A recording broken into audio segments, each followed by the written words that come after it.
भगवान श्री कृष्ण के व्यक्तित्व का एक अत्यंत अलौकिक और गूढ़ पक्ष उनकी योगेश्वर शक्ति और उनका एक काल बहुरूप स्वरूप है।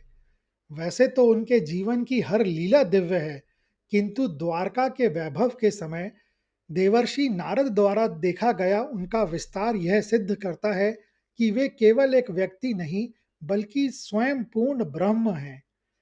श्रीमद् भागवत महापुराण के अनुसार जब नारद मुनि यह देखने द्वारका पहुंचे कि भगवान अपनी 16,108 रानियों के साथ गृहस्थ जीवन कैसे व्यतीत कर रहे हैं, तो वे जो दृश्य देखकर चकित रह गए, वह श्री कृष्ण की अनंतता का प्रमाण है। नारद मुनि ने देखा कि श्री कृष्ण एक ही समय में अपनी प्रत्येक रानी के महल में उपस्थित थे। आश्चर्य की बात यह थी कि वे हर महल में अलग-अलग कार्यों में संलग्न थे। किसी महल में वे अपनी पत्नी के साथ हास्य विनोद कर रहे थे, तो किसी अन्य महल में वे अपने बच्चों को लाड़ कर रहे थे। कहीं वे स्नान कर रहे थे, कहीं ऋषियों के साथ यज्ञ में आहुति दे रहे थे, तो कहीं निर्धनों को दान दे रहे थे। यह सब एक ही समय पर घटित हो रहा था।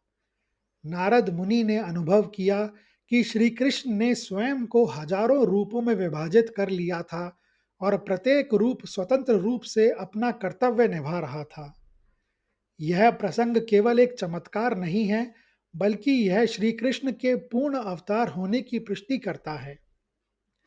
वे एक साथ परम वैराग्य योगी भी हैं और कुशल गृहस्थ भी। वे कुरुक्षेत्र के मैदान में गीता का उपदेश देने वाले ज्ञान के सागर भी हैं और माखन चुराने वाले नटखट बालक भी। श्री कृष्ण का यह स्वरूप हमें सिखाता है कि सत्य एक ही है, किंतु वह अनंत रूपों में अभिव्यक्त की हो सकता है।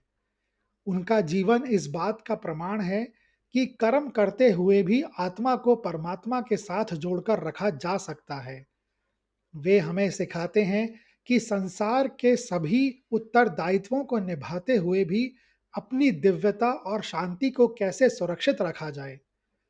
श्री कृष्ण का यह स्थित प्रज्ञ स्वभाव ही उन्हें संपूर्ण मानवता के लिए एक पूर्ण मार्गदर्शक बनाता है।